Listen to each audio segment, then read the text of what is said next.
that are much higher. Why do you think the numbers are not higher? It's been cited as 20,000, but 300 seems very low. Will that move forward even though President Trump did cancel the next round of peace talks? Thank you.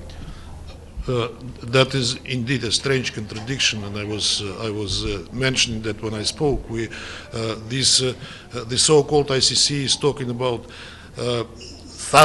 tens of thousands of abducted children. We hear the same numbers from our Western colleagues and from Ukrainians themselves, but all they can come up with was a list of 339 of those that we will try to identify. And the process goes as follows. The children are evacuated from the war zones, and the contact between them and their relatives in Ukraine, if they have those, we try to establish them, and if there are relatives and the children express clear wish to return to them, we make that happen.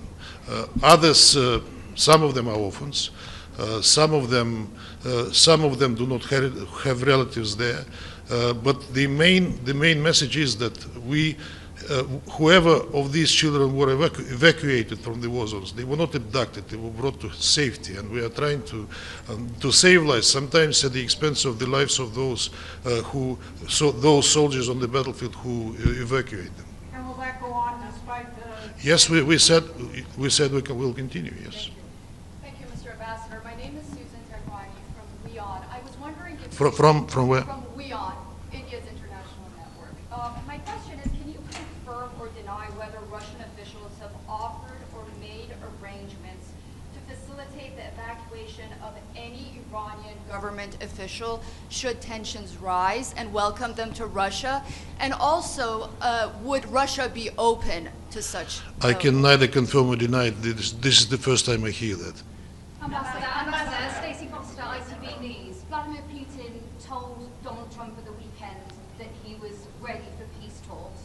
Was he lying? For peace talks on what? On what? On Ukraine. Was he lying?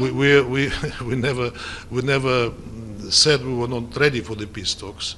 The last talks, the last round happened in Istanbul on the 2nd of June.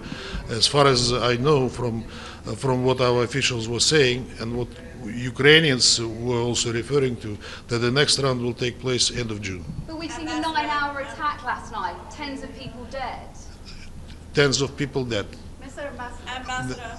We are not striking civilian targets. Sorry, we are not striking civilian targets, unlike the Ukrainians who do not aim at that. Can I answer, or will you be asking me all the time? We are not striking civilian targets. We are striking the military objects and the critical infrastructure that feeds into the war and feeds into the Ukrainian war machine. Ambassador, on Iran and Israel, last night President Trump tweeted that all of Tehran should evacuate. Has the United States indicated to Russia what might be coming? Why did he issue that warning? No, he made that statement without consulting us first. And is Russia aware of any plans for any high-level meetings between Iran and U.S. officials? There should have been another round of talks on the 15th of June, as you know, but it was preceded by this attack by Israel on Iranian nuclear sites, and then the outburst of the escalation of the hostilities, which risk to turn to all-out war. Iranians are not now, I understand them, in a position, to negotiate anything while these events are happening. But President Trump said today that he would encourage, or rather instruct, Vice President Vance and his envoy Steve Witkoff to try to contact Iranians in an attempt to continue this process. Thank you, sir. In the light of the Russian offer to mediate between Iran and Israel, and there's also a Turkish offer to do the same, do you see any chance of these offers of mediation succeeding in the light of what's expected in the next 24 or 48 hours? The offer was indeed made, both by President Putin and by President Erdogan, but I don't see any appetite for mediation on the part of Israel, at least at this time, neither in 24 or in 48 hours. But these hostilities, this thing should be stopped because it has absolutely unpredictable consequences. Given that we are talking about nuclear sites that are under threat, and given that the ballistic exchange continues with the casualties, heavy casualties, and now on both sides. But you think it's not Israel, not Iran? Well, I think Iran would be prepared for talks. For talks to continue what these attacks by Israel stopped in the context of its nuclear program, but the condition is that Israel stops the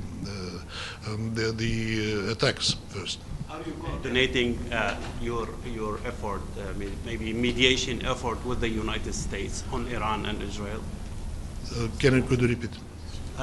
Nabil Abisab, Al Arabi TV station. Are you coordinating your mediation efforts between Israel and Iran with the United States? There was a conversation between President Putin and President Trump the other day, and President Putin said that we are ready to do what we can to facilitate.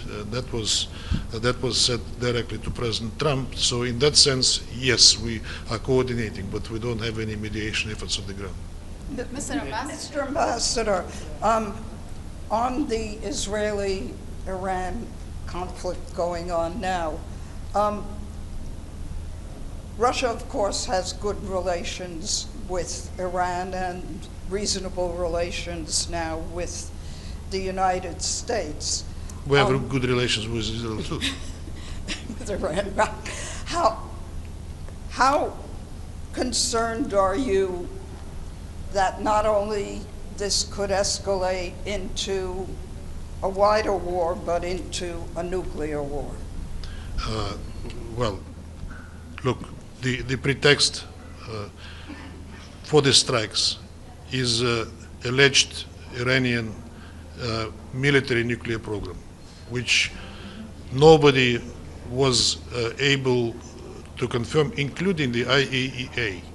There are outstanding issues between Iran and IAEA, but first they are minor, and the IAEA cannot testify that Iran is developing, say, a nuclear bomb.